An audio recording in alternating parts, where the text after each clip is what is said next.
This is a clip from the Red Cow Arcade podcast.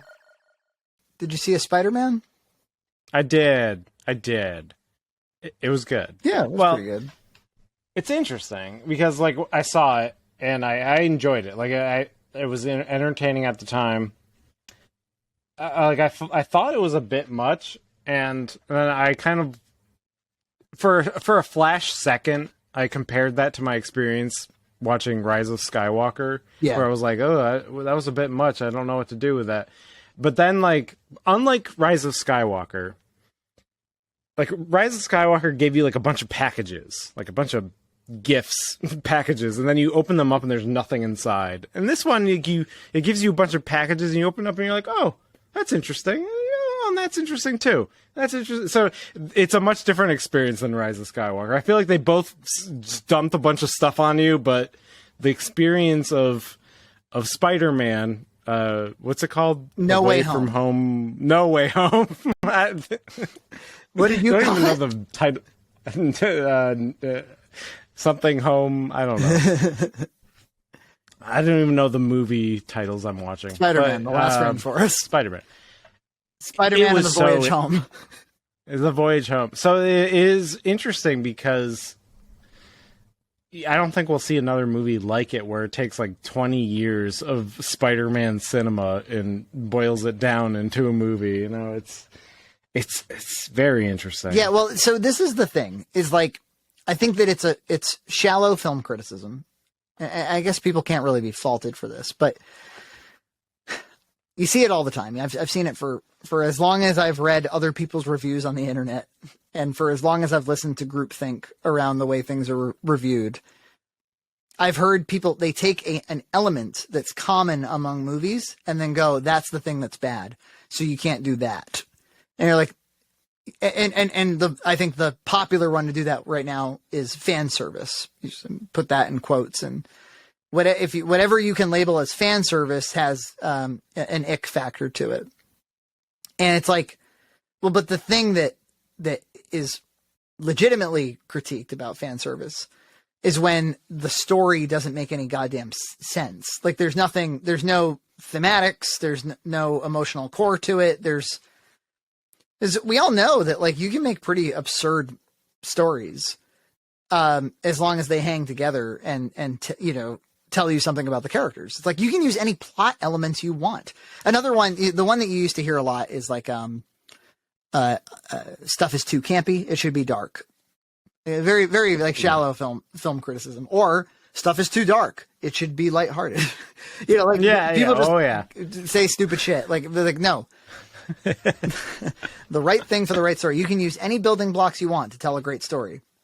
And if you want to use a bunch of old toys from 2001 through 2012 or something and bring all those toys out and try to cobble a story together with it, then, like, go crazy. What matters, though, is that Peter Parker, as we know him, and the characters around him grow and learn something about themselves and have to make difficult decisions. And they go through something compelling that we can all follow and that makes sense. It's like, fan service at its worst is when there's something that's, like, significant on screen and you couldn't possibly know why it's significant unless, like, you were steeped in the lore. And I think this only does that casually, but mostly it's like, it's anything you need to know, the movie will make sure you know it. Yeah, and I think it does reference a lot of things, and it presumes a lot of knowledge from the audience, but I think that's warranted in this case, where everybody knows Spider-Man. Everybody knows these movies. Even I've never seen the Amazing Spider-Man, but I know everything about them. Like, I know that Gwen Stacy dies in it. Spoilers, I guess, for the Amazing Spider-Man movies. I know those plot beats. I know Jamie Foxx is in it. I know there's a lizard guy who tries to turn everyone else into lizards. I know these things just by osmosis. So I think if you are in the culture, even casually, you know these things. and you know the meme of I'm something of a scientist myself. You know these Right. things, and it plays with those, but it's not necessary. Well, more and more And- Marvel is insisting that the audience know, it's like you can't understand the Hawkeye show especially well if you haven't seen Endgame. You really need to see Endgame. Yeah. And you need to know Yeah, what and- movies you need to have seen too. So the audience is, a huge audience has never been asked so much before. And as soon as you put Doctor Strange in there, Yeah. you're asking a whole other thing. Yeah. You know, like even if you're just interested in Spider-Man, like as soon as you put Doctor Strange in there, you're asking for you have like 11 movies to watch. You know, Yeah. it's like And it's a calculation that they've made at this point where they're like, we've made 30 of these things, and look at the box office numbers. A lot of people have seen them. I think we can be, and the more we do it, then the more the audience will follow us. So it's, And I think what's fun is even Sony's kind of getting in on that, where Sony obviously owns the rights to using Spider-Man in movies. And so they're like, yeah, whatever. You probably saw Venom too. So here's that. And like, it's like, here's this. And so, it is a little bit more playful in that way. And I think this movie is very effective, even, some of its faults, and maybe it is a little bit like a lot of stuff, but I think it reckons with a lot of interesting things. Like, yeah, Spider-Man does like kill all of his enemies in these previous movies. Maybe that's something we should like talk about and maybe reconcile. it finds where there might be story, and it tells those stories. Let's talk about it this way. I saw one person say this. I'm sure many more have said it. You like this one, but you didn't like Ghostbusters Afterlife. That's the refrain.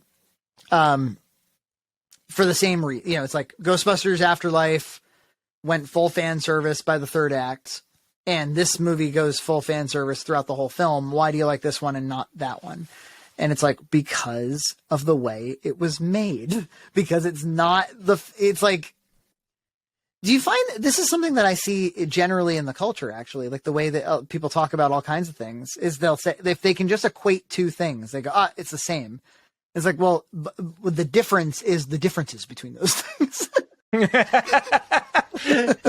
It's like the direction, the acting, the like writing. I mean, one of the worst things about Ghostbusters Afterlife, the thing that sticks in my craw when I think back to that movie, is Bill Murray showing up, and I don't know how he relates to the story. Truly, I don't know how he relates. Like I would really like to seeing Venkman there. I really like Venkman. I really like him in the other movies, and I would really like to see him again. But I would like for him to like be in the movie and like to matter, not just show up and like wave and say some funny things and shoot a gun. And so, just on a really shallow level, one of the things I thought like, okay, good, they did that right was, okay, spoilers, everybody, like seriously, you shouldn't be watching this if you're not ready for this shit. When Toby and Andrew show up, and they actually get in the costumes, and they get to be in several action sequences, and they get to make an impact on the story, and they relate back to plot threads that may not have satisfied very well in the previous films. They actually get to have their own mini sequels to their movies, and you even like have emotional moments with them that you never would have expected to have, and they look respectable, and they relate to our main character because they really do have a lot in common with our main character. Peter is Peter in every reality. That's and they're at different stages of their life. You know, you have Tobey Maguire's Peter Parker, who is he's lived through more of his life, so he's got more like wisdom. He's more of like the bigger brother type character. You have Andrew Garfield's Peter Parker, who's still kind of living with his regrets, and then you have what's his face, Tom Holland's Peter Parker, who is raw and he's living through it right now, living through the bad decisions he's currently making. It's beautiful. It's like in the way they act, like act like brothers, and they reference that also. It's like, oh, it's like I always wanted brothers and stuff. And like it that. amplifies the Peterness of it all, the Peter Parker-ness of it all. So like if you were very smart decision. yeah, I mean, and then it's like do whatever you want. Yeah, have Willem Dafoe show up and say memes. I don't know, but as long as he relates to what I'm watching, as long as he relates to the story, then great. And yeah, I think Doctor Strange is going to continuously be a good way into the Marvel Cinematic Universe. He's just kind of at the center of everything now. There were a few. There was one moment like back. There were these two jokes back to back that Nina and I got a real kick out of. One was I really liked the self-referential thing of like the best of Ned realizing that every best friend in the other universes always turns on them. And he's like, and I promise now that I have superpowers, I'm not going to turn on you and kill you. And the cast in this is amazing. Yeah. I love the cast. Yeah. So I good. was, there were times where I was like, I can't believe like who I'm looking at on screen. You forget that Marissa Tomei is in this thing. And like, everybody's there. Yeah. Benedict Cumberbatch and everybody I mean, Sam Raimi's casting was already so genius and so crazy. Yeah. Jamie Foxx is just kind of popping in and out of this thing. Oh yeah, and then he references, Miles Morales in a way, like being like, "Oh, maybe there's a Black Spider-Man out there." Yeah, it's cute, it's clever, it's good, and like it makes you feel better about all of these bad Sony movies. And then which I didn't even realize that it was Marvel Studios' job to fix. Like they usually try to fix other Marvel movies, but I didn't know their job was to also fix like bad Sony movies. Yeah, they're getting kind of greedy. They're like, what else can we fix? I bet we can fix fucking anything. We do it. We mop up after our own fucking mess all the time. It did feel it, yeah, for sure. It felt like it wasn't good enough that they got their own Spider-Man. They're like, we want to make sure we want to bring all the Spider-Mans with us, which does beg the question of like, so if you do this for the Sam Raimi and the Andrew Garfield Spider-Mans, like you kind of have to. Maybe with the multiverse, they'll get to pick and choose their X-Men. Is where I'm going with it. Yeah, maybe. I don't know what they'll do with the X-Men. I don't think they even know. It doesn't feel like they know. Because if they did, we'd see one by now. By now, 4 goddamn shows, and I haven't seen an X-Man or an X-Woman. We got Daredevil. Yeah, we got Matt Murdock. Yeah, I got to tell you, I have a sense of dread and sadness that that the Netflix is part of this canon. I'm like, God, I didn't watch Iron Fist. Well, do I have to? Or you don't? They should release an official statement on that. Actually, the Disney Corporation should put out a statement that says you should watch the following Netflix seasons and not others. I don't think so, because like everything you need to know about Kingpin, you can figure out from like that one episode of Hawkeye. I don't think you really. Is he a super soldier, by the way? Like, what's the? Yeah, they really powered him up for the Marvel series. Okay. He in the Netflix series, he was just kind of like a guy. Well, in the comics and in the cartoon, he's like a super soldier. He can fight Spider-Man. Like with his bare. Yeah, I mean, he is like hulking and he can like fist fight, but in the Netflix series, he's more like a normal person. Maybe maybe he got some super soldier serum on the black market. They were like throwing that stuff around like candy and Falcon Winter Soldier. So, oh yeah. So the other joke that we enjoyed was Zendaya there had multiple times been like, if you expect disappointment, then you'll never be disappointed. And so like they're ramping up for the third act and they're getting the band together and he goes, all right, the drums are playing in the background. He goes, all right, what do you always say? Expect disappointment. And she's like, no. I just thought that was genius. Like everybody's trying to psych themselves up and like, expect disappointment. No, don't expect disappointment. And I actually like that this jaded version of MJ, this kind of dejected, Xenial version of her, comes around completely by virtue of her relationship with Ned and with Peter, just to reset her back to zero. Like they did all that work growing together and then have to go back to opposite ends of the world, kind of emotionally. I think that's really powerful. Like to me, that was probably the most emotional part of the movie, was just like But I also, you can see it in the fact that I memorialize literally everything. I record everything, and I want to remember everything. Eternal Sunshine is almost like a horror movie to me.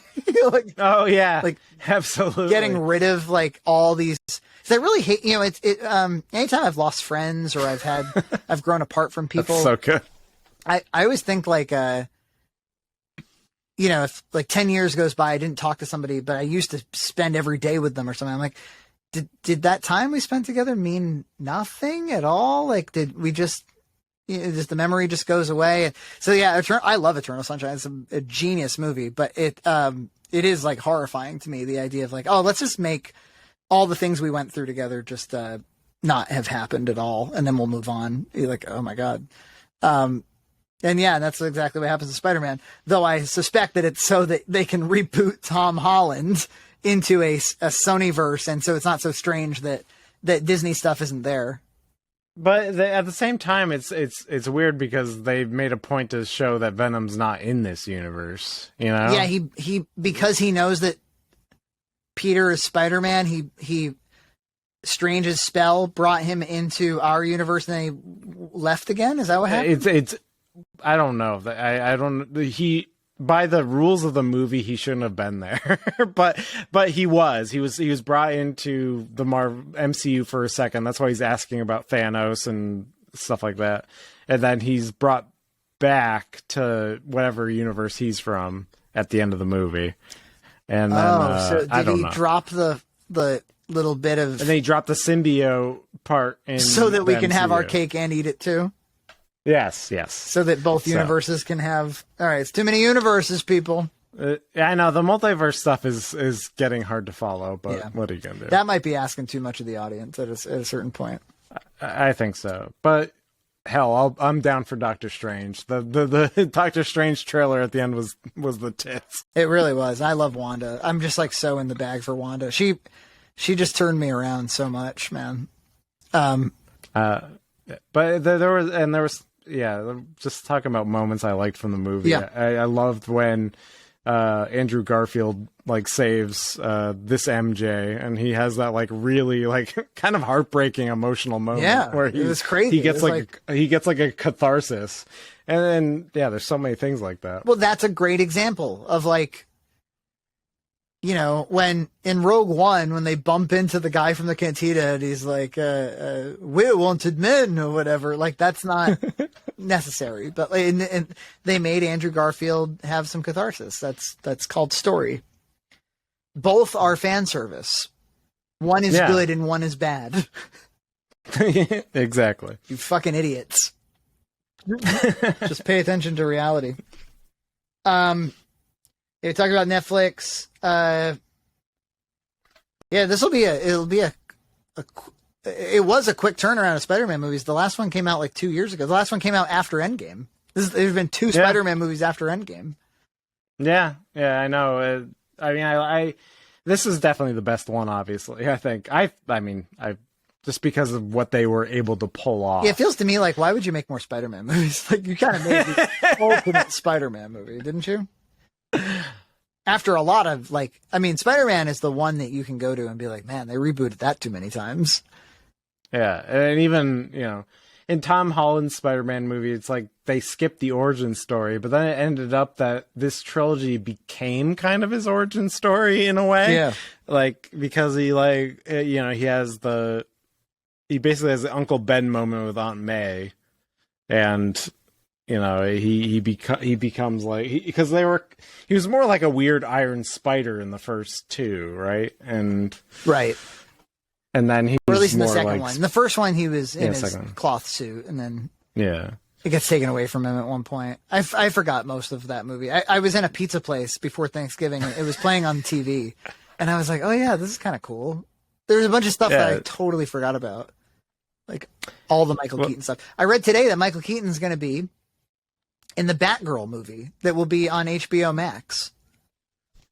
They're doing everything. Everybody's coming back. Everybody's coming. You bring everybody. Michael Keaton, come back. Let's get Jim Carrey. He's the Riddler again. Let's do it. Speaking of Jim Carrey, did you see the Sonic 2 trailer? Yes. it looks like a really good Sonic movie. Hey man, they're going for it. Talk about a journey, man. Like, we should all applaud those Sonic movies. Like, wow, from the derpy trailer. From the most cynical, like, what the fuck are they doing? Like, and James Marsden, he was in Hop, and like, we went from that to, to the most memeified, horrible judgment call on his design you could have possibly made, to like, they saved it and they made a good movie, but it still had questionable decisions. Why is Eggman Jim Carrey? Why is he thin? Why doesn't he have a mustache? Okay, you got Sonic's design right, but why is he in the real world? Why is it James Marsden? Why not Tails? Why not? What's this thing about his mom's an owl? It was still kind of like, did you ever play one of these video games before? Could we get some of that content in it? But they had enough of a foundation with that first movie because it was a good movie. It was funny and it was a good family film. That then they were like, all right, let's do the obvious thing that we should have done in the first place. I'm sorry we didn't think of it. Yeah, Sonic, Tails, and Knuckles, man. Idris Elba as Knuckles. Yeah, this is the way. Yeah, of course I've seen a bunch of Ugandan Knuckles. Ugandan Knuckles memes. Yeah, it just like, here's the trailer where he's in it instead. So they don't lampshade that. I don't know. I'll be there. I'll be there with bells on. Subscribe to Red Cow Entertainment on Patreon for full episodes every other week.